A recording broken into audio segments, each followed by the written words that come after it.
ముందు కొనసాగిపోదాము. ఇప్పుడు నేను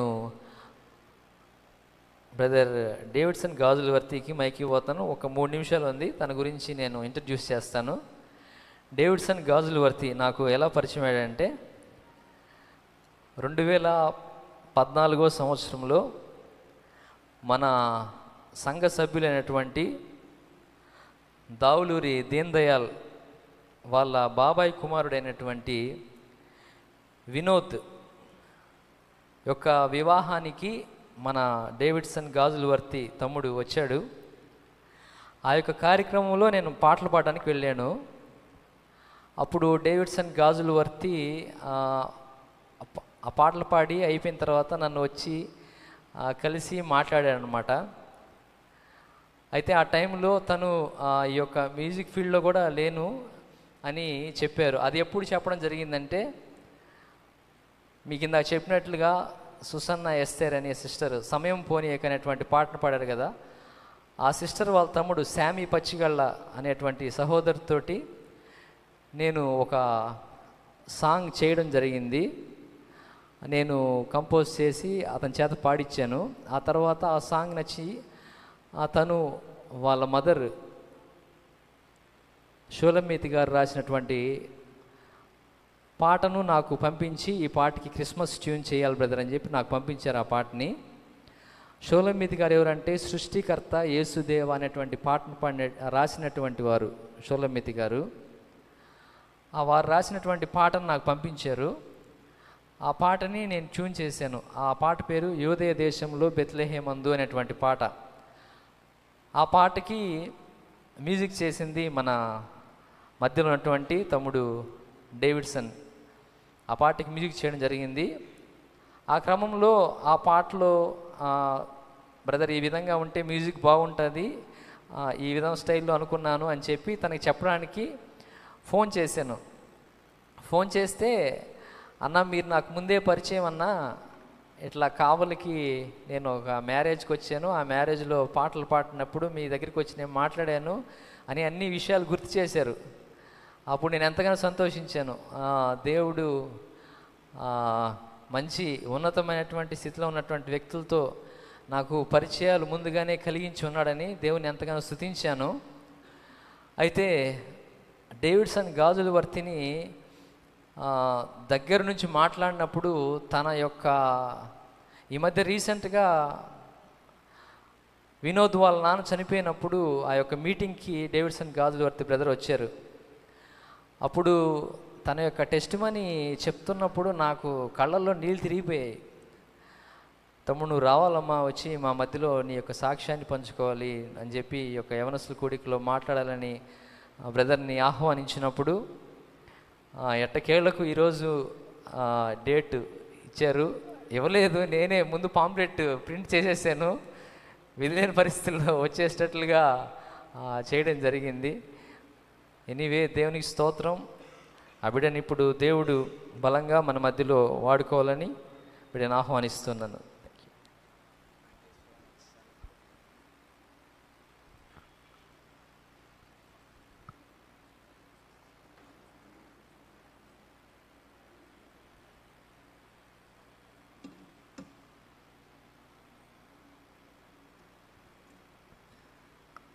చేరి వచ్చిన మీ అందరికీ ప్రభు అయిన యేసుక్రీస్తు నామములో వందనాలండి. నా పేరు డేవిడ్సన్, నేను చేబ్రోల్ మాది. ఈ విధంగా ఈరోజు కావలిలో మీ అందరిని చూడటానికి, మీతో దేవుడు నా పట్ల చేసిన మేలులు పంచుకోవడానికి, దేవుడు నాకు ఇచ్చిన యొక్క మంచి సమయాన్ని బట్టి ముందుగా దేవుడిని స్తుతిస్తున్నాను. అదేవిధంగా ఇప్పటి వరకు అన్న చెప్పిన విధంగా అవన్నీ నేనే చెప్తాం అనుకున్నాను, అన్న చెప్పేశారు. మళ్ళీ నేనే చెప్తాను.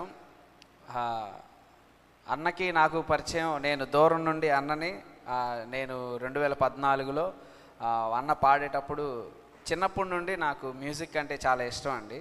ఎక్కడ పెళ్ళికి వెళ్ళినా, ఎక్కడ బయట ఆర్కెస్ట్రా వెళ్తూ ఉన్నా కానీ ఎవరు వాయిస్తున్నారా లేదా అక్కడికి వెళ్ళి చూస్తూ ఉండేవాడిని. అది సినిమా పాటలైనా దేవుడి పాటలైనా చిన్నప్పటి నుంచి ముందు వెళ్ళిపోవటం అలవాటు. అక్కడికి వెళ్ళిపోయి ఎవరు కీబోర్డ్ ప్లే చేస్తున్నారు అవన్నీ చూసుకునేవాడిని. మంచిగా పాడితే ఓకే, లేకపోతే ఇంటికి వచ్చేసి వాళ్ళేమో వాయిస్తున్నారు అనుకునేవాడిని.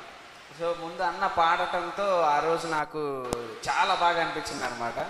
ఫస్ట్ నుంచి ఇప్పటి వరకు అన్నని అడిగే పాట ఆ రోజు ఒక పాట పాడారు. ఆ పాట ఏదో నాకు తెలియదు, నాకు గుర్తు రావట్లేదు. ఆ పాట ఏంటో చెప్పండి. ఎప్పుడు కలిసినా ఇదే మాట.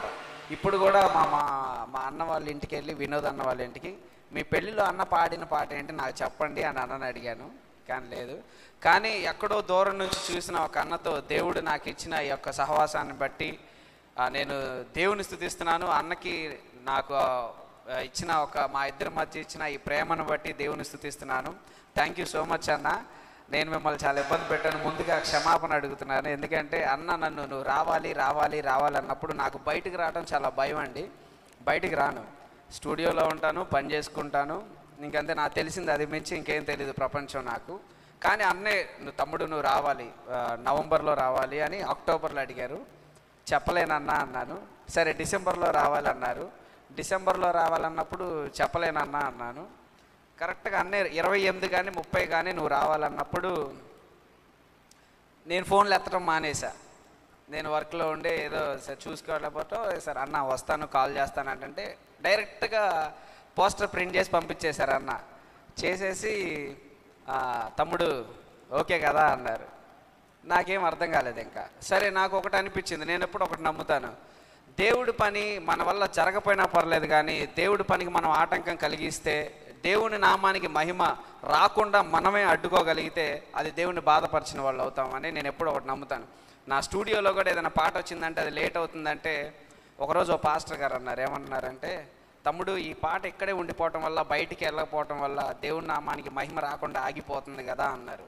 సో అది నాకు ఎప్పుడు ఉండిపోద్ది అనమాట. దేవుడి పని మన వల్ల ఆగిపోయిందంటే ఏమో ఈ పని ఇక్కడ ఆగిపోవటం వల్ల అది బయటకు వస్తే దేవునికి ఎంత మహిమ తీసుకొస్తుందో తెలియదు, కానీ ఇక్కడే ఉండిపోతే దాన్ని అడ్డుకున్నామని నేను అవుతానేమో అనిపిస్తుంది అనమాట. అట్లానే అన్న ఎప్పుడైతే అది పంపించారో నాకు అర్థమైంది, ఓకే నేను బయటికి వెళ్ళాలి, ఏమో దేవుడు నన్ను ఎలా వాడుకోవాలనుకుంటున్నాడు అని నేను అనుకొని, నేను దేవుని పనికి అడ్డు చెప్పకుండా ఆ చర్చిలో అన్ని పనులు అవన్నీ ఉండిపోయినా కానీ సరే వద్దామని వచ్చాను. కానీ చాలా సంతోషం ఈ విధంగా మీ అందరిని చూడటం. నేను చిన్నవాడిని అయినప్పటికీ దేవుడు నా జీవితంలో చేసిన మేలులు మీతో పంచుకోవాలని నేను ఆశపడుతున్నాను. తప్పులు ఏమైనా మాట్లాడితే క్షమించండి. నేను వాక్యం చెప్పడానికి రాలేదు, నేను పాస్టర్ని కాదండి. నేను ఓన్లీ దేవుడి ద్వారా మేలులు అనుభవించిన సాధారణమైన ఒక విశ్వాసిని. సో దేవుడు నా ద్వారా చేసిన, నా పట్ల చేసిన మేలులు మీతో పంచుకోవాలని ఆశపడుతున్నాను. ఈ సమయం ఇచ్చిన సంఘ పెద్దలకి, అన్నకి, అదేవిధంగా మీకు, దేవునికి నేను కృతజ్ఞతాస్తుతులు చెల్లిస్తున్నాను. ముందుగా నా పేరు డేవిడ్సన్. నేను పుట్టింది అంతా తెనాలిలో, మా నాన్న వాళ్ళది అంతా. కానీ మా నాన్నగారు నాకు 4 years ఉన్నప్పుడు చనిపోయారండి. చనిపోయినప్పుడు మా అమ్మగారు, మా తాతగారు పాస్టర్ అవడం వల్ల మా అమ్మగారుని మా తాతయ్య గారు చేబ్రోలు తీసుకొచ్చేశారు. చెప్పేదంతా కథలాగా ఉంటుంది, ఏదో సింపతి గెయిన్ చేద్దామని నేను చెప్పట్లేదండి. ఇదంతా ఎందుకు చెప్తున్నానంటే, చెప్పేదంతా ప్రతి దాంట్లో ఏదో ఒక బాధ ఉంటుంది, సింపతి పొందాలని నేను ఎప్పటికీ చెప్పట్లేదు. కానీ ఏమీ లేని ఒక ఒట్టి చేతులతో దేవుడు ఎట్లా తన పని జరిగించుకుంటున్నాడు అని చెప్దామనే చెప్తున్నాను. ఇక్కడ ఏమో నాలాంటి బలహీనులు చాలామంది ఉండొచ్చు, చాలామంది ఏదో చేయాలని ప్రతి సంవత్సరం గడిచిపోతుంది కానీ ఏమీ జరగట్లేదే అని మనం అనుకున్న ఏం జరగట్లేదే అని ఆగిపోతూ ఉండొచ్చు. కానీ మనం అనుకునే వేరు, దేవుడు మన పట్ల అనుకునే వేరు. మనం ఈ భూమి మీదకి రాకముందే దేవుడు ఒకటి రాసి పెట్టేసి ఉంచుతాడు. కాబట్టి మనం వచ్చి ఆ పాత్రలో వెళ్ళిపోవటమే, అదే మనం చేయాల్సిన పని. సో అది ప్రతి ఒక్క దాంట్లో దేవుడు మనకు చూపిస్తానే వచ్చాడు. యోనా విషయంలో కానీ ఎవరి విషయంలో అయినా సరే, నేను చెప్పింది నువ్వు చేయాలి, కానీ నీకే అది మనం చేయకపోతే, ఆయన చెప్పింది చేయకపోతే పరిస్థితులే మనకి యాంటీ అయిపోతాయి. సో అట్లానే నేను సింపతి గెయిన్ చేయాలని చెప్పట్లేదు, కానీ చిన్నప్పుడు నుండి నా జీవితం చెప్తాను. దయచేసి ఒకవేళ ఏమైనా బోరు కొడితే ఇట్లా చేతెత్తేసేయండి, నేను పాస్టర్ గారికి సమయం అప్పగిస్తాను. నేను చిన్నప్పుడు 4 years ఉన్నప్పుడు మా డాడీ చనిపోయారు. నాకు ముందు మా అమ్మకి 3 పుట్టి చనిపోయారు. మా అమ్మగారికి 3 పిల్లలు పుట్టి చనిపోయారు. ఒకళ్ళు పుట్టి చనిపోయారంట, ఇంకొకళ్ళు లోపలే ఉండి చనిపోయారు, ఇంకొకళ్ళు పుట్టి నాకన్నా ముందు వాళ్ళు పుట్టి ఒక 6 నెలలు ఉండి చనిపోయారంట. మా అమ్మ చాలా డిప్రెషన్లోకి వెళ్ళిపోయేది. ఎవరైనా సరే ఒక పిల్లలు చనిపోతేనే వాళ్ళ దగ్గర ఏడవటానికి కన్నీళ్ళు ఉండవు. సరే 3 పుట్టి చనిపోవడంతో ఏడుస్తూనే ఉంది. అప్పుడు రోడ్డు మీద ఎట్లా ప్రార్థన చేసుకుంటా ఉండేది. రోడ్డు మీద వెళ్తూ ఉంటుంటే కుక్కలకి చాలా పిల్లలు పుడతాయి కదండి, ఎక్కువ పుడుతున్నప్పుడు మా అమ్మ అనుకుందంటే ఏమనంటే, వాటికి అన్ని ఇచ్చావు కదా దేవా, నాకెవరినో ఒకరు నువ్వు, ఒక అబ్బాయినో ఒక అమ్మాయినో, వాళ్ళని నువ్వే వాడుకో నీ పని కోసమని మా అమ్మ ముందే అనుకున్నారంట. అనుకున్నప్పుడు దేవుడు అనుకున్న రీతిగానే నన్ను ఇచ్చారు. ఇచ్చిన తర్వాత మా నాన్నగారు చనిపోయారు నాకు 4 years అప్పుడు. అక్కడి నుంచి మా నాన్నగారి తరపు నుంచి ఆ ఊరు నుంచి మేము వచ్చేసేయటం జరిగింది. వచ్చాము, మా తాతయ్య గారి దగ్గర ఉన్నాము. ఉన్న తర్వాత నాకు 7 years అప్పుడు నన్ను తీసుకెళ్ళి ఆర్ఫనేజ్ హోమ్లో వేసేశారు. అంటే ఇక్కడ ఉంటే వీడు చెడిపోతాడు అని మా తాతగారు నన్ను అనుకొని వీడిని ఆర్ఫనేజ్లో వేద్దాం, అక్కడ మంచుకుంటాడు అని చెప్పేసి నన్ను సెమీ ఆర్ఫన్ అయినప్పటికీ నన్ను తీసుకెళ్ళి ఆర్ఫనేజ్లో వేశారనమాట. అక్కడ 360 members ఉండేవాళ్ళం. ఓన్లీ క్రిస్మస్కి సమ్మర్కి తప్పితే ఇంకెప్పుడు పంపించరు అనమాట బయటికి మమ్మల్ని. ఓన్లీ ఇక ఏది బాగుపోయినా ఒక్కడే లోపలే స్కూల్ మాకు ఉంటుంది. ఇంకొకటి ఏమీ ఏదన్నా అకేషన్ ఉన్నా, ఇంట్లో ఏదైనా పెళ్ళిళ్ళు ఉన్నా బయటికి పంపించేవాళ్ళు కాదు మమ్మల్ని. సో అక్కడే ఉండాలి. నాకు 7 years అంటే నేను 2nd standard అప్పుడు అనుకునేవాడిని అనమాట, ఎందుకు అందరూ ఇంటి దగ్గర ఉంటుంటే నేను ఒక్కడనే ఎందుకు ఇక్కడ ఉన్నాను, ఇక్కడ నా ఈ వయసులో మా ఫ్యామిలీ వాళ్ళందరూ బాగున్నారు, నేను ఒక్కడనే ఎందుకు ఇక్కడ ఉన్నాను, నేను ఒక్కడే ఇక్కడికి రావాల్సి వచ్చింది అని ఏడ్చుకుంటూ ఉండేవాడిని. 2nd class అయిపోయింది, 3rd class, 4th class, 5th class, 6th class, 7th class, అట్లా నా ఇంజనీరింగ్ 2nd year వరకు నేను హాస్టల్లోనే ఉన్నాను. ఆ తర్వాత బయటకు వచ్చిన తర్వాత మా అమ్మగారు చనిపోయారు. చనిపోయిన తర్వాత నేను ఇంజనీరింగ్ ఫైనల్ ఇయర్లో ఉన్నప్పుడు అమ్మ చనిపోయారు. నేను ఒక్కడనే, నాకు మా మామయ్య వాళ్ళు ఉన్నారు. మామయ్య వాళ్ళే నన్ను పెంచడం జరిగింది. చిన్నప్పటి నుండి క్వశ్చన్ మార్క్ అయిపోయేది అనమాట. కానీ నాకు చిన్నప్పటి నుంచి మ్యూజిక్ అంటే చాలా ఇష్టం. మా డాడీ ఇదే మ్యూజిక్ ఫీల్డ్లో ఉండి సినిమా వైపు తిరిగి ఆ క్లబ్స్లో, నైట్ క్లబ్స్లో గిటార్, మౌత్ ఆర్గన్ అవన్నీ ప్లే చేస్తా ఆయన లైఫ్ని స్పాయిల్ చేసుకున్నారని మా మమ్మీ చెప్పేవాళ్ళు. నువ్వు ఎట్టి పరిస్థితుల్లో ఆ మ్యూజిక్ ఫీల్డ్ వైపు వెళ్ళొద్దు అని మా అమ్మ ఇష్టం లేదనమాట. నువ్వు చదివి ఇట్లా చేయాలని. నాకేం అర్థమైంది కదా, నాకేమో ఎక్కడన్నా మీకు ముందే చెప్పాను కదా, ఎక్కడైనా ఆర్కెస్ట్రా ఉన్నా వెళ్ళిపోవటం, అంటే అది లోపల ఉండబట్టి ఆ ఇంట్రెస్ట్ ఎక్కడైనా ఎవరైనా ప్లే చేస్తుంటే కూడా వెళ్ళిపోతూ ఉండేవాడిని. ఇప్పుడు ఇక్కడికి వచ్చినా, నేను ఒక ఆడియన్కి వచ్చినా వాళ్ళు ఎట్లా ప్లే చేస్తున్నారా అని చూస్తూ ఉంటాను. అదొక ఇంట్రెస్ట్ అంతే, అదొక ఫ్యామిలీ కాబట్టి, మ్యూజిక్ ఫ్యామిలీ అనేది. సో అట్లానే ఉండేవాడిని. అప్పుడు మా అమ్మ చెప్పేది, నువ్వు వద్దు మ్యూజిక్ ఫీల్డ్కి అసలు వెళ్ళొద్దు, మీ నాన్న కూడా అట్లానే నాశనం అయిపోయాడు అని చెప్పేసి. కానీ నాకు చదువు మీద ఇంట్రెస్ట్ ఉండేది కాదు. చిన్నప్పటి నుండి ఏదన్నా చేయాలి, ఎట్లయినా ఉండాలి అని. సో అదే హాస్టల్లో ఉన్నప్పుడు కూడా దేవుడు నడిపించిన పాత్ అనేది ఎట్లా ఉంటుంది అనేది ఒకసారి చెప్తాను. ఆ హాస్టల్కి నేను వెళ్ళకపోతే ఈరోజు నేను మీ మధ్య ఎట్లా నుంచునేవాడిని కాదు. ఆ హాస్టల్కి వెళ్ళకపోతే నాకు ఉన్న టాలెంట్ బయటకు వచ్చేది కాదు. సో ఏది కూడా ఇట్లా నాకు తెలియకుండానే అన్నీ దేవుడు నడిపించిన ఒక పాత్ ఏదైతే నా జీవితం పట్ల ఆయన క్రియేట్ చేశాడో అన్నీ నన్నే వెతుక్కుంటూ వచ్చినాయి. ఆ పాత్ కష్టమైనప్పటికీ కూడా నాకు పెద్ద అయిన తర్వాత తెలిసింది.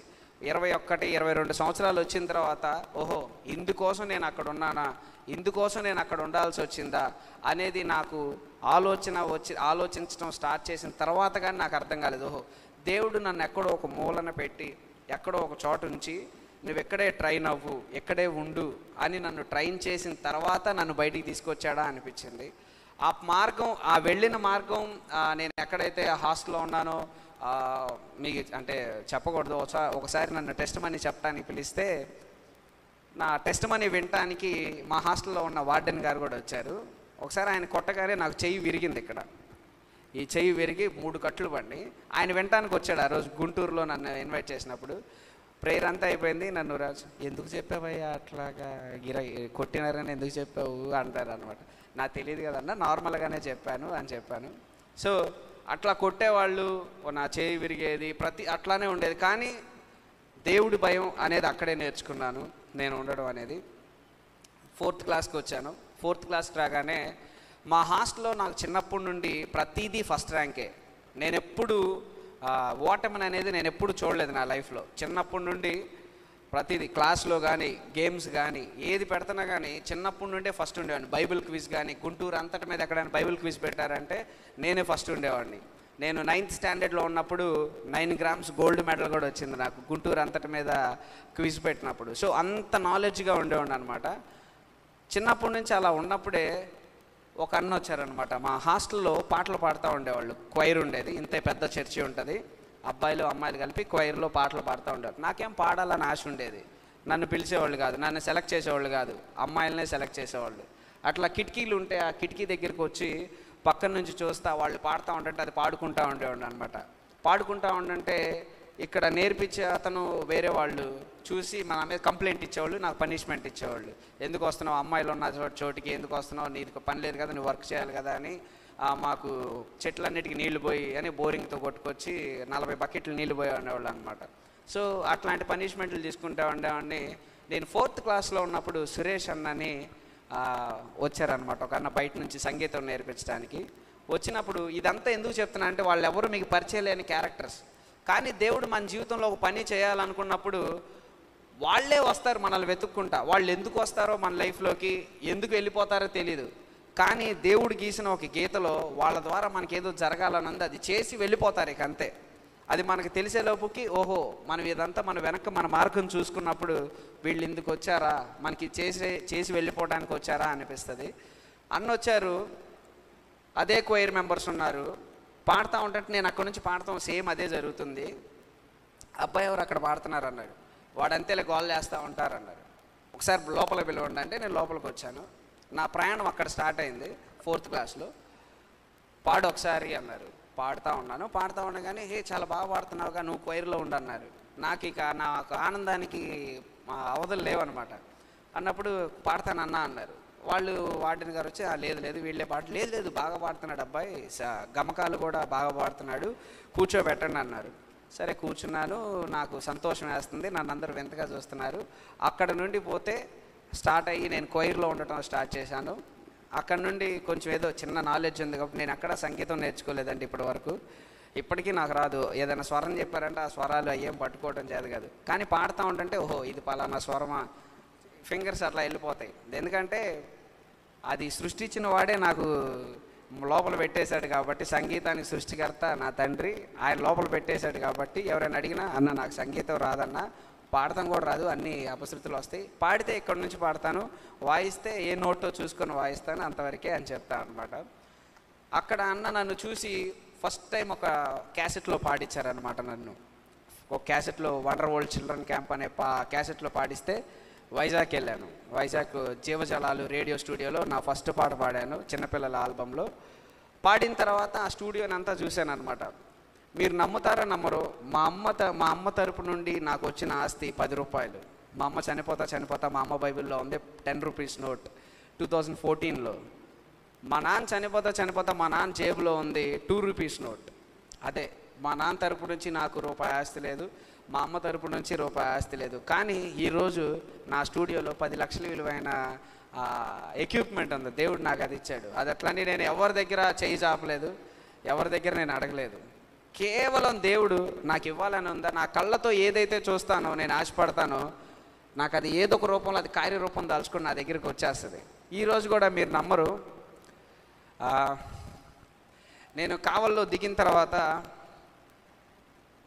నేను మామూలుగానే వచ్చాను ఇక్కడికి, కానీ దేవుడు ఒక బలహీనుండి, నేను నార్మల్ వాడిని, ఒక పరిచయం ఎప్పుడో 2014లో ఇచ్చిన పరిచయం, ఎందుకు ఇచ్చాడో తెలియదు దేవుడు, కానీ ఈ బలహీనుని ఇక్కడ నిలబెడటానికి ఈ పరిచయం దేవుడు అప్పుడే ఇచ్చాడా అనిపించింది నాకు. సో దేవుడు ఇచ్చే ఆ మార్గాలు అవన్నీ, ఆ పరిచయం, ఆ ప్రేమ, అది అనేది అప్పుడు ఇక్కడికి రావడానికి అప్పుడు అన్నకి నాకు ఇది ఇచ్చాడేమో అనిపిస్తుంది నాకు. నేను అన్నీ ఆలోచించుకుని నేను ప్రయాణం అయ్యే వరకు కూడా, ప్రయాణంలోంచి వచ్చేటప్పుడు కూడా ఎందుకు నేనన్నా, ఎప్పుడు అదే అంటాను, అన్న నేను ఎందుకన్నా, నేను అవసరం లేదన్నా, ఎందుకన్నా అంటూ ఉంటాను. కానీ దేవుడు మనసు ఒకటి చెప్తూ ఉంటుంది, ఏమో నాలాంటి బలహీనులు ఎవరైనా ఉన్నారేమో, వాళ్ళకి బ్యాక్గ్రౌండ్ లేకపోయినా అన్నీ ఉండి ఏదన్నా చదువులో కానీ దేవుడు ఎందుకు నాకు చేయట్లేదు అనుకుంటారేమో, కానీ నాకు ఒట్టి చేతులతో ప్రారంభమైన నాకు చేసిన దేవుడు మనకి తండ్రి, అందరికీ ఒకటే తండ్రి. ఏమో నాలాంటి బలహీనను బలపరిచిన దేవుడు మిమ్మల్ని కూడా బలపరుస్తాడేమో, నా మాటలు విని దేవుడు నా పట్ల చేసిన కార్యాలు విని మిమ్మల్ని కూడా బలపరుస్తాడేమో అని ఒక చిన్న ఆశతో నేను ఇక్కడికి వచ్చానమాట. అట్లా ఆ స్టూడియోని చూసేవాడిని, పడుకునేవాడిని. అందరికీ ఒక చోట రూమ్ ఇస్తే నేను అన్నని అడిగేవాడిని అనమాట 4th క్లాస్లోనే, నేను ఇక్కడ పడుకుంటాను అని. ఎందుకంటే అక్కడ మిక్సర్లు ఉండేవి, పక్కన ఏదే ఉండేవి, అక్కడే పడుకుంటాను, మీరు అన్నీ చేసుకుంటా ఉండండి అని. ఉండి ఎక్కడి వరకు చేయాలో చూసి అక్కడే పడుకునేవాడిని. ఎప్పుడు అనుకుంటా ఉండేవాడిని మంచిగా నాకు ఒక స్టూడియో కావాలని. కానీ నేను మంచి నెంబర్ 1 స్టూడెంట్ని అనమాట, ఎప్పుడు నేను ఫెయిల్ అవ్వలేదు. అట్లా 8th క్లాస్ దాకా వచ్చాను. నా ప్రయాణం ఫస్ట్ అక్కడ స్టార్ట్ అయింది. 8th స్టాండర్డ్ వరకు వస్తే మా మేనేజర్స్ కానీ, వార్డెన్స్ కానీ, టీచర్స్ కానీ, వీడు మంచి పొజిషన్లో ఉంటాడు, వీడికి మంచి నాలెడ్జ్ ఉంది. మా అమ్మ వాళ్ళు ఎప్పుడు వచ్చినా కానీ, అమ్మ మంచి కొడుకునిచ్చాడు దేవుడు మీకు, మంచి స్థానంలో ఉంటాడు, మంచి గవర్నమెంట్ జాబ్ వస్తుంది, మంచి వాడికి పట్టుదల ఉంది అని చెప్తా ఉండేవాళ్ళు. నేను కూడా ఎప్పుడు అనుకోలేదు మ్యూజిక్ ఫీల్డ్లోకి వస్తానని. కానీ దేవుడు లాక్కొచ్చాడు. అంటే ఆయన చిత్తం ఉంది కాబట్టి, మా అమ్మ దేవునికి మాట ఇచ్చింది కాబట్టి, ఆయన తన చిత్తాన్ని నెరవేర్చుకోవడానికి ఒక గీత గీసి నన్ను తీసుకొచ్చాడు అన్నమాట ఇటు. సో 8th క్లాస్కి రాగానే ఒక అన్న ప్రాఫెసీ చెప్తున్నారు అనమాట, న్యూజిలాండ్ నుండి వచ్చి. అన్న ప్రేయర్ చేస్తా అందరికీ ప్రాఫెసీ చెప్తుంటే అందరు వెళ్తున్నారు. సరే నేను కూడా వెళ్ళాను. కొంతమందికి చెప్తున్నాడు నువ్వు గాలిడు అయిపోతావు ఎట్లా అని చెప్తున్నాడు. నేను మామూలుగా అనుకుంటా ఉండే అనమాట, ఏమంటే ఏముందలే మామూలుగానే చెప్తారని. సరే నేను కూడా వెళ్ళాను ప్రేయర్ చేయించుకోవడానికి, మోకరిచ్చాను. ప్రేయర్ చేసిన తర్వాత నా మీద చేయబెట్టి ఒకటే అన్నారు, దేవుడు నిన్ను వాడుకోబోతున్నాడు భవిష్యత్తులో అనగానే మా ఫ్రెండ్స్ అందరు వెనకాల ఉంటారు కదా, వాళ్ళందరూ కూడా చూసి ఏ పాస్టరు అంటున్నారు నన్ను. ఇంటికి వచ్చిన తర్వాత, అంటే మా హాస్టల్కి వచ్చిన తర్వాత, క్లాస్లో ఉన్న తర్వాత అందరు అడుగుతుంటే వీడికేం చెప్పారా వీడికేం చెప్పారా అని అడుగుతుంటే నన్ను అడిగారు అనమాట. అడిగితే వీడికి దేవుడు వాడుకోబోతున్నా అంటే ఇది పాస్టర్ అయ్యేది అన్నారు. అంటే నేను ఎందుకు అవుతాను, నేను సైంటిస్ట్ని అవుతాను ఖచ్చితంగా. నాకు సైన్స్ నాలెడ్జ్ చాలా ఎక్కువ ఉండేది అనమాట. నాకు సైంటిస్ట్ అవ్వాలని చాలా ఆశ ఉండేది. సో నేను సైంటిస్ట్ అయిపోతాను, ఖచ్చితంగా వెళ్తాను అనుకునేవాడిని. నేను ఎందుకు పాస్టర్ని అవుతానంటే మా మేనేజర్ గారు ఏమన్నారంటే, లేదురా నువ్వు మంచి బైబుల్ నాలెడ్జ్ ఉంది, అంత ఉంది, దేవుడు నిన్ను వాడుకుంటాడు భవిష్యత్తులో అన్నారు. సర్లే అని వదిలేసాము, అయిపోయింది. 10th క్లాస్లో అక్కడ కీబోర్డు ఉండేదన్నమాట. మా హాస్టల్లో ఒక అన్న ప్లే చేస్తూ ఉండేవాళ్ళు. అన్న వెళ్ళిపోయిన తర్వాత ఆ కీబోర్డు మీద నాకు ఆశ వచ్చింది, నేను ప్లే చేయాలని. కానీ ఏం రాపోయేసరికి ఫస్ట్ టైం నా చేతులు పెట్టింది చెప్తున్నాను అంతే. చాలామంది అప్పట్లో కీబోర్డ్ అంటే చాలా వాల్యుబుల్గా చూసుకునేవాళ్ళు. ఇప్పుడు అందరికి వచ్చేసినాయి, ఆన్లైన్ అని ఏదైనా వచ్చేసినాయి. కానీ కీబోర్డ్ అంటే ఇదివరకు అందరూ ఇంత పెద్దగా ఉండి ఎవరో కొంతమంది దగ్గరే ఉండేవి, అవన్నీ చాలా ఎక్స్పెన్సివ్. సరే నాకు అది కనపడేసరికి ఫారెన్ నుండి ఇంపోర్ట్ చేసింది, అది కూడా మా హాస్టల్లో ఉండేది. సరే వెళ్ళాను, మేనేజర్ గారిని ఏదైతే అది అడుగుదామని, అంకుల్ నేను ప్లే చేస్తాను నాకు ఇవ్వండి అన్నాను. ఏందిరా ఏమొచ్చు నువ్వు ప్లే చేయంటే, ఒకరోజు ఇవ్వండి నేను ఏదైనా పాట ప్లే చేసి చూపిస్తాను, మీరు నచ్చితే నాకు ఇవ్వండి, నేనే ప్రతి ఆదివారం ప్లే చేస్తాను అన్నాను. 2 రోజులు ఇస్తానని 2 రోజులు నాకు ఇచ్చారు. ఇస్తే ఏదో నోటితో ఏదనుకుంటే అది ఇట్లా ప్లే చేస్తూ ఉండేవాళ్ళం. మన నోటికి ఏదొస్తే అది ఇట్లా ప్లే చేస్తూ ఉంటుంటే అదే పాట అనుకునేవాళ్ళం అనమాట. సో అట్లా ఉంటుంటే ఎందుకో తరతరాలలో యుగాలలో ఏమైనా కీస్ అన్నీ కిందే ఉంటాయి కాబట్టి ఏదో నోటితో ఎట్లా అంటే దొరికింది. దొరకంగానే అది ప్లే చేయగానే తరతరాలలో అనేది ఒకటి దొరికింది, ఒకటే నోటు కాబట్టి యుగాలలో అది వినిపించాను. పర్లేదురా బాగానే ప్లే చేస్తున్నావు, ప్రతి ఆదివారం ప్లే చేయాలన్నారు. మనకేం రాదు. సరే అని కీబోర్డ్ ముందు పెట్టగానే మీరు నమ్మరు, మా వాళ్ళు అందరు కంప్లైంట్ చేసేవాళ్ళు, వాడిని కీబోర్డ్ ఆపమనండి అనేవాళ్ళు. ఎందుకంటే ఇట్లా అంటూ ఉంటాం కాబట్టి. వాళ్ళు ఏదో రండి ఉత్సాహించి అంటూ ఉంటుంటే ఇక్కడ మనకి ఏ నోటు దొరికితే అదే రండి ఉత్సాహించి, మిగతాది కాదు. వాళ్ళు ఒకటి పాడుతూ ఉంటే నేను ఒకటి వాయిస్తూ ఉండేవాడిని. ఇక మామూలుగా కూడా కాదు, కావాలని అవుట్పుట్లో నా వాల్యూమ్ తగ్గించేసి వాడికి ఒక్కడే వినపడేటట్టు పెట్టండి అనేవాళ్ళు అనమాట. సో అదే నేను 3 సంవత్సరాలు అయ్యేసరికి స్కేల్స్ కీబోర్డ్లో ఇట్లా పట్టుకోగానే ఒకరోజు 3 నోట్స్ కనపడుతున్నాయి అక్కడ. ఎకాంప్ ఉంటుంది కదన్నా, ఎకాంప్ ఉంటే సి అని పెట్టగానే 3 నోట్స్ ఉన్నాయి, అది సి మేజర్ అని పడింది. ఇదేంటి ఎట్లా పడుతుందని ఎట్లా అంటుంటే మారుతున్నాయి. నేను నా ఒక ప్యాడ్ ఉండేదన్నమాట. 7th క్లాస్లో ప్రిన్స్ అని నా ఫ్రెండ్ ఉండేవాడు, నాతో పాటు 4th క్లాస్లో పాడటానికి వచ్చాడు. వాడి కీబోర్డ్ వచ్చానమాట. ఎంత ఇంట్రెస్ట్ అంటే ఎగ్జామ్ ప్యాడ్ మీద కీబోర్డ్ బొమ్మ గీసుకొని ఆ సి అంటే ఏంటి, ఇదేంటి, అదేంటి అని వాడితో చెప్పించుకొని అన్ని ప్యాడ్ మీద ప్రాక్టీస్ చేసేవాడిని అనమాట. అంటే అదేంటో తెలీదు, కానీ కీబోర్డ్ నాకు ఇవ్వాలంటే నేను ఇది ప్రాక్టీస్ చేయాలని వాడి చేత అదేంటి అని రాపించుకొని చేసినప్పుడు నా చేతికి అది ఇచ్చేసాడు దేవుడు ఆ కీబోర్డ్ని. సరే ఇక్కడ ప్లే చేశాను, మా అమ్మ చనిపోయింది, ఇంటికి వచ్చాను. ఏం చేయాలో తెలీదు. లైఫ్లో ఫస్ట్ టైం 10th క్లాస్లో 2007 పాస్డ్ అవుట్ అండి నేను. 10th క్లాస్లో సాధారణంగా నేను తెలుగు మీడియమే చదువుకున్నాను చిన్నప్పటి నుండి. 10th క్లాస్లో 2007లో 547 వచ్చినాయి నాకు. మామూలుగా 547 వస్తే గుంటూరులో థర్డ్ గవర్నమెంట్ స్కూల్స్లో మంచిగా థర్డ్ వచ్చాడని నాకు 10,000 బహుమతి ఇచ్చారు. అంతా ఏదో జరిగిపోయింది. అట్లాంటిది ఇంటర్కి వచ్చేసరికి ఫెయిల్ అయిపోయాను నేను. ఎవ్వరూ ఊహించలేదు, మా స్టాఫ్ కానీ టీచర్స్ కానీ డేవిడ్సన్ ఫెయిల్ అయ్యాడా ఇదే మాట అన్నారు. ఒకవేళ వాడి సరిగ్గా వాడిది కరెక్షన్ చేసి ఉండరు. నాకు తెలుసు, నేను రాయలేదు, అక్కడ ఏం రాయలేదు. ఎందుకంటే మేమున్న చదివిన కాలేజ్లో క్యాస్ట్ ఫీలింగ్ ఉండటం వల్ల అక్కడ మమ్మల్ని హాస్టల్ నుంచి వచ్చారు అని చెప్పేసి వెక్కిరించేవాళ్ళు అనమాట మమ్మల్ని. మాకు వెళ్ళాలంటే భయం వేసేది. సైకిళ్ళు వేసుకొని వెళ్ళేవాళ్ళం కాలేజ్కి. అలాంటి స్టేజ్లో ఉన్నప్పుడు నేను ఫెయిల్యూర్ చూసా. ఫస్ట్ టైం ఇక చర్చిలోకి వెళ్ళిపోయి పరిగెత్తుకుంటే ఏడ్చాను అనమాట. డయాస్ మీదకి వెళ్ళిపోయి, దేవా నన్ను ఎందుకు ఫెయిల్ చేసావు, ఇప్పుడు నేను నా మొహం ఎందుకు ఎట్లా చూపించుకోవాలి, మా మమ్మీకి ఎవరికైనా ఎట్లా చూపించుకోవాలి. చిన్నప్పటి నుంచి నాకు విజయమే ఇచ్చుకుంటూ వచ్చావు, నా కళ్ళతో నేను చూసిన ప్రతిది ఏదైనా నా చేతికి ఇచ్చుకుంటానే వచ్చావు. అలాంటిది ఇప్పుడు నాకు ఎందుకు ఫెయిల్యూర్ వచ్చిందని నేను చాలా బాధపడేవాడిని. సెకండ్ ఇయర్కి వెళ్ళిపోవచ్చు, పాస్ అయినా సరే ఫెయిల్ అయినా సరే. వెళ్ళాను, సెకండ్ ఇయర్లో ఫెయిల్ అయ్యాను. ఎందుకంటే నాకేం రాదు, కాలేజీకి వెళ్ళాలంటే భయం వేసేది. సరే అయిపోయింది. అది అయిపోయిన తర్వాత ఇంటర్ అయిపోయిన తర్వాత కూడా 2 years నేను ఇంటి దగ్గరే ఉన్నాను. ఆ 2 years ఉన్నప్పుడు కూడా ఒకటే అనుకునేవాడిని, దేవా నా జీవితం పట్ల నీ ప్రణాళిక ఏముంది, నా జీవితం పట్ల నీ ప్రణాళిక ఏముందో నాకు తెలియజేయ అనుకునేవాడిని. అప్పుడు మా నాన్నగారు రాసిన ఇన్ని పేపర్స్ బయటపడినాయి, పాటలు.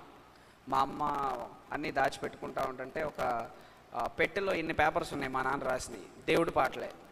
ఒకటి చూశాను, చూడగానే దేవా నీ నామామృతం ఎంత పాడినా తనివి తీరదే అని ఒక పల్లవిని చూశాను అనమాట.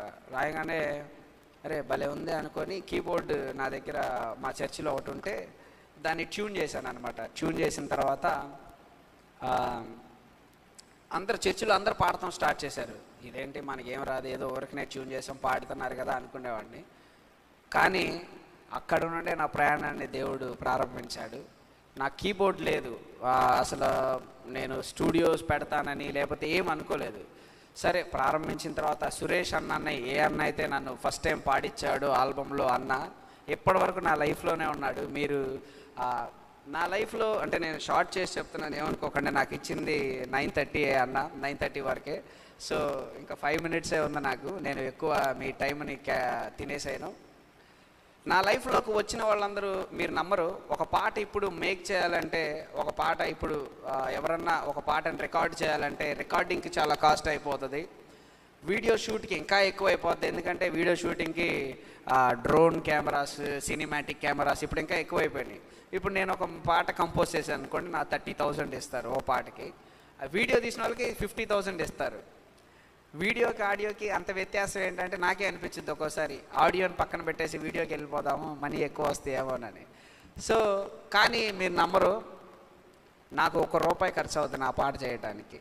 మా అన్న మంచి చదువుకున్నాడు, MBA చదువుకున్నాడు. కానీ ఎందుకు ఆయన అన్నీ వదిలేసి నేను వీడియోగ్రఫీలో దిగుతానని వీడియో కెమెరాస్ అన్నీ కొనుక్కున్నాడు. ఇప్పుడు సినిమా తీయగలిగే కెమెరాస్ అన్నీ ఆయన దగ్గర ఉంటాయి, మా అన్న దగ్గర. ఇప్పుడు వచ్చి అరే పాట ఎప్పుడు చేస్తున్నావురా, పాట చేయంటాడు మా సొంత అన్న. పాట ఏదైనా చేయగానే వీడియో వాళ్ళు తీసేస్తారు, ₹1 ఉండదు. అందరూ అడుగుతూ ఉంటారు, అన్న నువ్వు ఎంత ఖర్చు పెట్టావు, ఎంత ₹1 ఉండదు నా దగ్గర. అట్లాగే ఒక పోస్టర్ డిజైన్ చేసినందుకు లేకపోతే ఏదైనా సరే, ఒక నా ఫస్ట్ రికార్డింగ్ సిస్టమ్ కొనుక్కుంది ప్రభు పమ్మి అన్న. నేను ఇంత ఫేస్బుక్లో చూస్తూ ఉన్నప్పుడు ప్రభు పమ్మి అన్న రికార్డింగ్ థియేటర్, అదే రికార్డింగ్ సిస్టమ్ ఫర్ సేల్ అని పెట్టినప్పుడు మెసేజ్ పెట్టాను, అన్న నాకు కావాలి అని. నా దగ్గర ₹1 లేదు, అప్పటికి మా అమ్మ చనిపోయారు, డబ్బులు లేవు. మా అక్క వాళ్ళందరూ 10,000 ఇచ్చి ఇంకొక ఇస్తే తెచ్చుకోమంటే తెచ్చుకున్నాను. అట్లా నా ప్రయాణాన్ని ప్రారంభించాను. రికార్డింగ్స్ అందరు చేస్తారు, కానీ మనకి డబ్బులు ఇన్కమ్ జనరేట్ అవ్వాలంటే మనకి డబ్బులు ఇచ్చే లేకపోతే కస్టమర్స్ కానీ వాళ్ళందరూ రావాలి. ఎవరో ఒక ఆయన, అసలు నేను ఎవరికి పాటలు కూడా వర్క్ చేయలేదు, ఫస్ట్ నా స్టెప్కి ఫోన్ చేశాడు, జాన్ సురేష్ అన్నని. బ్రదర్ మీరు పాటలు చేస్తారంటగా అన్నారు. చేస్తానన్నా. మన దగ్గర ఒక ఆల్బమ్ ఉంది చేస్తారా అన్నారు. చేస్తానన్నా అన్నాను. ఎందుకంటే నేను అప్పటికి ఎవరికి వర్క్ చేయలేదు, ఆయనకి ఎవరు ఇచ్చారో కూడా తెలియదు నెంబరు.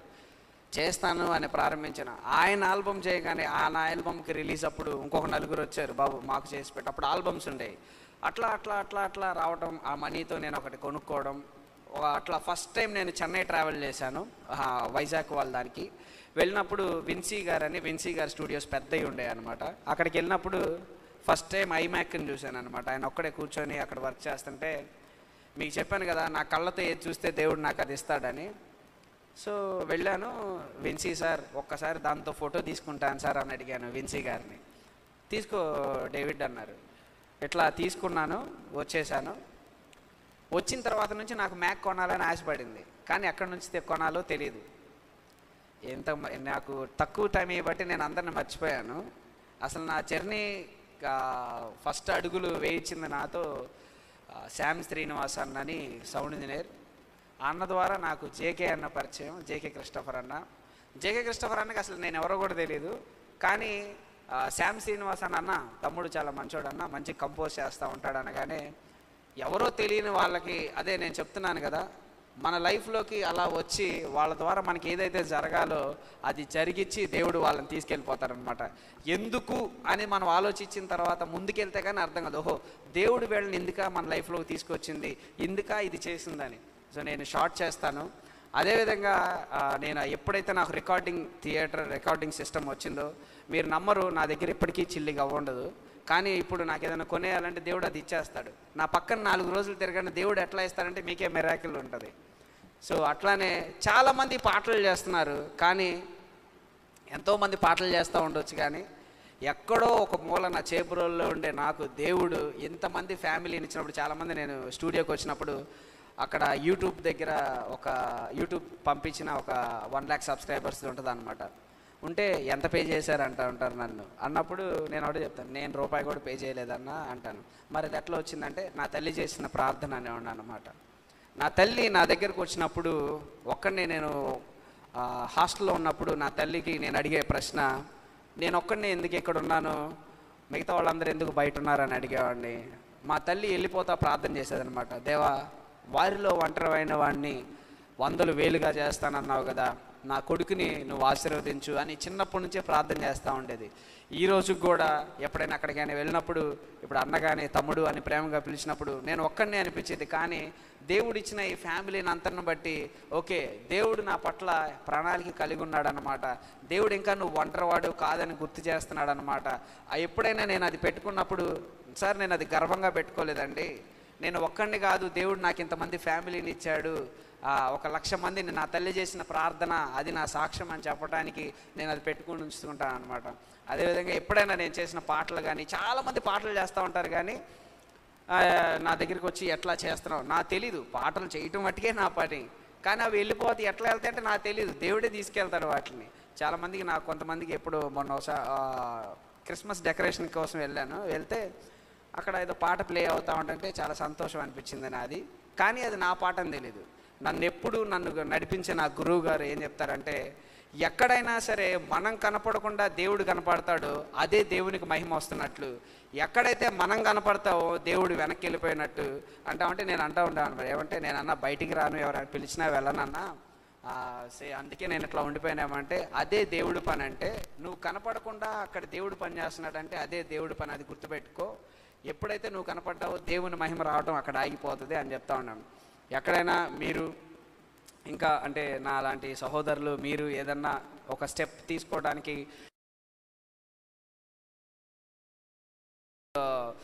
తన కార్యం జరిగించట్లేదు అనుకుంటున్నారేమో, ఒక టైం దేవుడు మన కోసం కేటాయిస్తాడు, ఆ టైం కోసమే మనం వెయిట్ చేయాలి. నేను ఎప్పుడు మోషే గారిని కానీ వీళ్ళందరూ చూసుకుంటా, అతను కూడా తన ఫ్యామిలీ నుండి దూరం అయిపోయినప్పుడు వాళ్ళ తల్లి ఒక పుట్టిన పిల్లను వదిలేయాలంటే ఎంత బాధ చెప్పండి. అది ఒక అందరిని చంపేస్తున్నప్పుడు ఎంత బాధ, లేకపోతే అతను తల్లి నుండి వేరు చేయబడ్డాడంటే తల్లి ఎవరో తెలియదు అంటే అది ఎంత బాధ.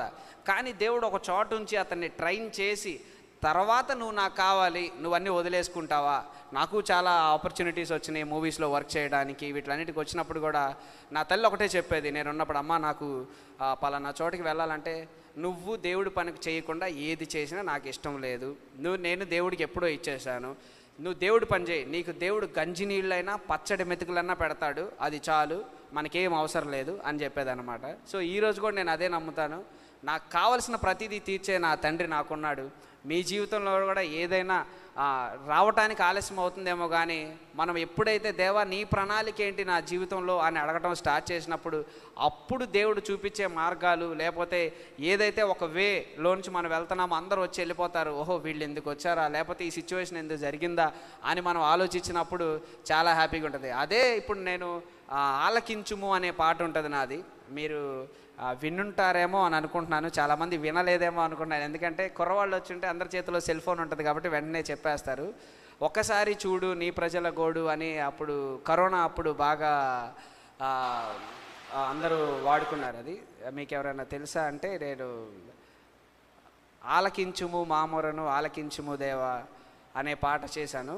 నేను కరోనా వచ్చినప్పుడు దేవుణ్ణి ఎందుకు మనం బ్లేమ్ చేయాలి, దేవా మేము తప్పు చేసాం అందుకేనేమో కదా ప్రపంచం అంతా ఆగిపోయింది, మమ్మల్ని క్షమించు అనే పాట అని అప్పుడు నేను ఆలకించుము అనే పాట రాసుకున్నాను అనమాట. ఆ తర్వాత నాకు ఫస్ట్ కోవిడ్లో అది సరిగ్గా వెళ్ళలేదు, ఓకే దేవుడి చిత్తం కాదేమో అనుకున్నాం. సెకండ్ కోవిడ్ వచ్చినప్పుడు, లాక్డౌన్ వచ్చినప్పుడు నేను బెడ్ మీద ఉన్నాను. బెడ్ మీద ఉన్నప్పుడు అది ఎవరో ఒక వీడియో చేసి పాస్టర్ గారు, అది సతీష్ కుమార్ అన్న, తర్వాత రాజ్ ప్రకాష్ పాల్ అన్న, వీళ్ళందరితో ప్రేయర్ చేస్తున్నట్టు పెట్టేగానే అది బాగా వైరల్ అయిపోయింది. నేను బెడ్ మీద ఉన్నాను, పాజిటివ్ వచ్చింది, నన్ను ఒక రూమ్లో పడేశారు. నేను జ్వరం ఉంది, 103 ఫీవర్ ఉంది, ఏడ్చుకుంటా ఉన్నాను ఆ బెడ్ మీద ఉండి. అప్పుడు ఆ పాట పెట్టుకున్నప్పుడు ఆ పాట నాకే నెమ్మది ఇచ్చిందనమాట. ఒకసారి చూడవా అయ్యా ప్రభువా నా సిచ్యువేషన్ని, లేకపోతే ఇదా అని. మనం ఇక్కడికి వచ్చింది, ఈ భూమి మీదకి వచ్చింది మన ఇష్ట ప్రకారం కాదు, దేవుడు మన పట్ల ఏదో అనుకున్నాడు కాబట్టి ఇక్కడికి ఈ భూమి మీదకి వచ్చాం. అంతేగాని దేవుడు వదిలేశాడే మన లైఫ్ని కాదు. ఇక్కడికి వచ్చామంటే దేవుడు ఏదో ఒకటి చేస్తాడనే అర్థం, అట్లా వదిలిపెట్టే దేవుడు కాదు. కాకపోతే మనం నమ్మాలి, నమ్మినప్పుడే ఆయన మన పట్ల కార్యాలు జరిగిస్తాడు. ఇక్కడ ఉన్న మీ అందరు పెద్దవాళ్ళు నాకంటే ఎప్పటి నుంచో వెళ్తున్న సంఘానికి వెళ్తున్న వాళ్ళు అయి ఉండొచ్చు. దయచేసి ఏమైనా తప్పుగా మాట్లాడితే క్షమించండి, మీకు చెప్పేంతటి వాడిని కాదు. కానీ దేవుని మాత్రమే మహిమపరచాలని ఈ బలహీనుడు ఇక్కడ నుంచున్నాడు. ఆయన మాత్రమే మహిమ చెందాలి, నేను తగ్గించబడాలి, ఆయన హెచ్చింపబడాలి. ఎప్పుడైనా దేవుడు నాకు మరొకసారి అవకాశం ఇస్తే ఇక్కడికి వచ్చి పూర్తిగా చెప్తాను. ఈరోజు నాకు ఇక్కడ నేను తింటున్నానంటే కారణం దేవుడే. నాకు రూపాయి లేదు, ఏమీ లేదు. ఈరోజు నేను ఇక్కడ నుంచి బయలుదేరినప్పుడు వర్క్స్ ఏం లేవు, నార్మల్గా ఉన్నాయి. పొద్దున్నుంచి అనుకుంటున్నాను, రీసెంట్గా మ్యారేజ్ కూడా అయిందండి నాకు. మ్యారేజ్ అయితే ఇంకా కష్టాలు ఎలా ఉంటాయో అందరికీ తెలుసు. ఒక తలకాయ కాస్త 2 తలకాయలు అవుతాయి కాబట్టి ఇద్దరి గురించి ఆలోచించాలి. సరే, నేను ఎవరి దగ్గర ఎప్పుడు మీరు నమ్మరు, మా అమ్మ చనిపోయినప్పుడు కూడా ఒక్క విషయం చెప్పి నేను ముగిస్తాను అన్న, ఒక 5 minutes. మా అమ్మ చనిపోయింది 2014, అన్నను నేను కలిసింది 2014 జూన్, మా అమ్మ చనిపోయింది 2014 నవంబర్. ఫైనల్ ఇయర్లో ఉన్నాను. నాకు ఎలాంటి ఫ్రెండ్స్ ఇచ్చారంటే దేవుడు,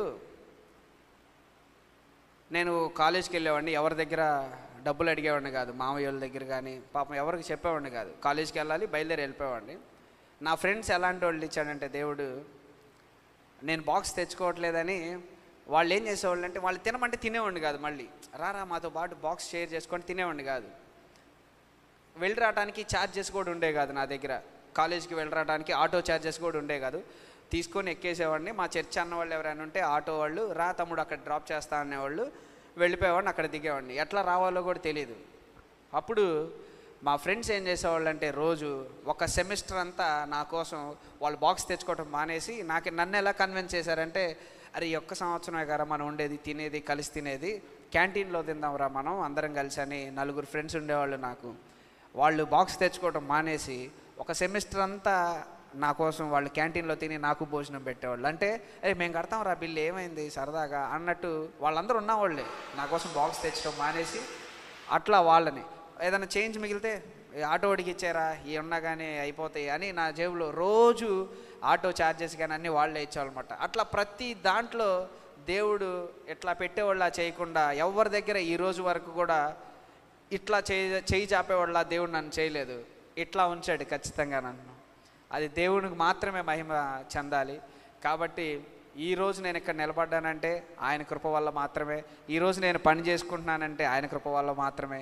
ఈ బలహీనుని బలపరిచిన దేవుడు మిమ్మల్ని కూడా బలపరుస్తాడు. ఏ సమయమైనా ఏ సందర్భమైనా సరే దేవుడు మనతో ఉంటాడు. కేవలం ఆయన చిత్తం మాత్రమే, ఆయన చిత్తంలో మాత్రమే మనం గ్రహించగలిగినప్పుడు, మనం నడిచినప్పుడు దేవుడు మనందరితో ఉండి అలానే నడిపించాలని ఈ సమయం ఇచ్చిన ప్రభుకిషోర్ అన్నకి, సంఘస్థులకి, మీకు మనస్ఫూర్తిగా థ్యాంక్స్ చెప్తున్నాను. ఏమైనా తప్పుగా మాట్లాడుంటే నన్ను క్షమించండి. దేవుని నామానికి మహిమ కలుగును గాక. ఆమేన్.